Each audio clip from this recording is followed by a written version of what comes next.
আমরা এখন আব্দুল কাদেরের কাছে যাচ্ছি, বৈষম্য বিরোধী শিক্ষার্থী সংসদের ভিপি প্রার্থী।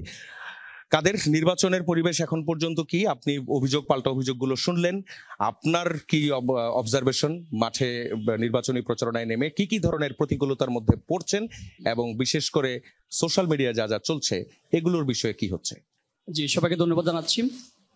একই সাথে কৃতজ্ঞতা জানাচ্ছি ওই সকল শহীদদের প্রতি, আহতদের প্রতি, আমাদের সে জুলাই যোদ্ধাদের প্রতি, যাদের জীবনের বিনিময়ে, যাদের পঙ্গুত্ব বরণের বিনিময়ে আজকে আমরা এখানে দাঁড়িয়ে কথা বলতে পারতেছি। আজকে ডাকসুর মতো পরিবেশ তৈরি হচ্ছে। আপনি জানেন যে আপনি শুরুতে একটা প্রশ্ন করেন আবিদ ভাইকে যে গতবারের ডাকসু কিংবা এবার ডাকসুর তফাৎটাকে যদি আমি এভাবেই বলি, আমাদের মনে হয়েছে যে গতবার ডাকসুর মধ্যে তৎকালীন সময়ে একটা ভয়ের সংস্কৃতি বিরাজমান ছিল। আমরা যে এখানে দাঁড়িয়ে কথা বলতেছি, সবসময় আমাকে ভয় নিয়ে কথা বলতে হতো যে এখান থেকে বের হওয়ার পর আমার উপর কে হামলা করে নাকি আবার। কিন্তু এই ডাকসুতে এই পরিবেশটা নাই। আমার মনে হচ্ছে আমরা এখানে খুবই ফ্রিলি কথা বলতে পারবো। এই ডাকসুতে সেই পরিবেশ নাই। গতবার যেটা ছিল দখলদারিত্ব, সন্ত্রাসের যে পরিস্থিতি কায়েম ছিল, এখনকার সময় এসে সেটা নেই। তবে এখনকার সময় যেটা আছে সেটা হচ্ছে দখলদারিত্ব আছে, সেটা কোথায় আছে? অনলাইন কেন্দ্রিক দখলদারিত্ব আছে। আমরা দেখেছি অনলাইন কেন্দ্রিক কী ধরনের দখলদারিত্ব, যে বিভিন্ন পেজ খুলে বিভিন্ন গ্রুপগুলো দখল করে নিয়ে মডারেটর কিংবা একপাক্ষিক প্রচার প্রচারণা কিংবা নিজের পক্ষে না গেলে কাউকে বুলিংয়ের শিকার করা, বিশেষ করে নারী শিক্ষার্থীকে হেনস্থার শিকার করা, বিশেষ করে তার বিরোধী পক্ষকে নানান এলিগেশন দিয়ে, নানান কুরুচিপূর্ণ মন্তব্য দিয়ে আমরা সেখানে দেখছি নোংরামি সেখানে এস্টাবলিশ করতে দেখেছি আমরা। যদি আমরা বলি এখনকার পরিস্থিতি কীরকম, এখনকার পরিস্থিতি ওই যে অনলাইন কেন্দ্রিক আছে। অনলাইন কেন্দ্রিক সেই লেভেল প্লেইং ফিল্ডটা নাই। অনলাইন কেন্দ্রিক সেই মত প্রকাশের স্বাধীনতা বলতে যেটা আমরা বুঝি, একজন নারী শিক্ষার্থী কিংবা একজন প্রার্থী যখন তার মতামতটা তুলে ধরবেন, তাকে নানানভাবে হেনস্থার শিকার করা হবে, নানানভাবে মকারি করা হবে, কটাক্ষ করা হবে, নানান ব্যঙ্গ বিদ্রুপ করা হবে। সেই জায়গায় আমরা শঙ্কা কিংবা সেই জায়গায় সন্ধিহানের জায়গাটা সেটা আছে আমাদের। আপনি দেখেছেন যে নির্বাচন কমিশন নানান আচরণবিধি তারা দিয়েছেন। আমরা দেখেছি মনোনয়নপত্র উত্তোলনকালে নানানজন সেই আচরণবিধি তারা লঙ্ঘন করেছেন।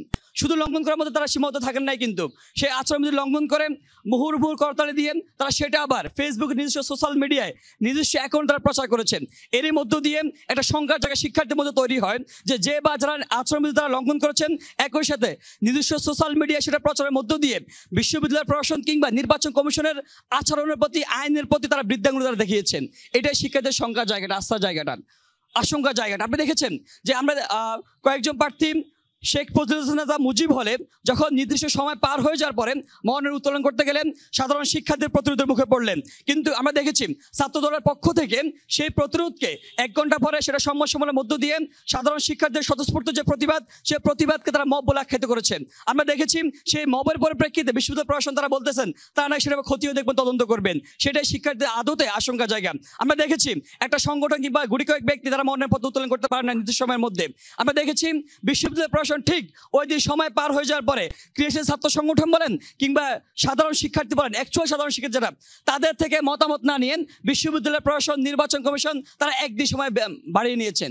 তো এটা একটি আশঙ্কার জায়গাটা তৈরি করে যে আসলে কাকে সুবিধা দেওয়ার জন্য, কাকে বাড়তি অ্যাডভান্টেজ দেওয়ার জন্য কোনো প্রকার আলাপ আলোচনা না হয়ে কোত্থেকে ওহি এসে একদিন বাড়তি সুযোগ বা সময়টা বাড়িয়ে দেওয়া হয়। এটি আমাদের মূলত সংখ্যার জায়গাটা। তবে আমরা বলতেছি অফলাইন অনলাইনে যে ফিল্ডটা সেটা এখনো বজায় আছে। তবে কিছু প্রার্থী তারা অনেকে বলতেছেন, দেখেন নির্বাচন কমিশন বলেছেন যে আজকে থেকে 26 তারিখ থেকে ফর্মালি আনুষ্ঠানিকভাবে প্রচারণা শুরু হবে। কিন্তু আমরা দেখেছি এর আগে বিভিন্ন প্রার্থী, নারী প্রার্থীরা নারীদের হলে গিয়ে অবস্থান করতেছেন রাত 1:30 পর্যন্ত, যেখানে আমরা দেখেছি নির্দিষ্ট হলের ওই যে হলে আবাসিক নারী পর্যন্ত রাত 10টা পর ঢুকতে পারেন না। আমরা দেখেছি অন্য নারী প্রার্থী রাত 1:30 পর্যন্ত সেটা কিভাবে বেআইনিভাবে ঢুকে সেখানে রাত 1:30 পর্যন্ত প্রচারণা করতেছেন। তার মানে স্পষ্ট তিনি সেখানে বৃদ্ধাঙ্গুলি দেখিয়েছেন। আমরা দেখেছি অনেক প্রার্থী হলে রুমে যাচ্ছেন, রিডিং রুমে যাচ্ছেন, ক্যান্টিনে যাচ্ছেন, আপনারা হচ্ছে 20-30টা মিডিয়া নিয়ে যাচ্ছেন। এটা আমার মনে হয়েছে যে আলটিমেটলি আপনাদের প্রার্থীরা করছে না। আপনি যদি দেখেন যে আমাদের প্রার্থীরা করছেন যে আমাদের বৈষম্য বিরোধী শিক্ষার্থী সংসদের যে প্যানেল, আপনি এখন তো মিডিয়ার যুগ, আপনি সোশ্যাল মিডিয়া দেখতে পারবেন, কিংবা হচ্ছে আপনি যারা অডিয়েন্স তাদেরকে জিজ্ঞেস করতে পারেন যে আমাদের প্রার্থীদের পক্ষ থেকে এরকম সুস্পষ্ট আচরণবিধি লঙ্ঘন করা হয়েছে কিনা কিংবা কাদের পক্ষ থেকে করা হয়েছে সেটা অডিয়েন্সে বুঝতে পারবেন। আপনি সোশ্যাল মিডিয়া জগৎ সেখানে খুঁজলে বুঝতে পারবেন। আপনাকে ধন্যবাদ।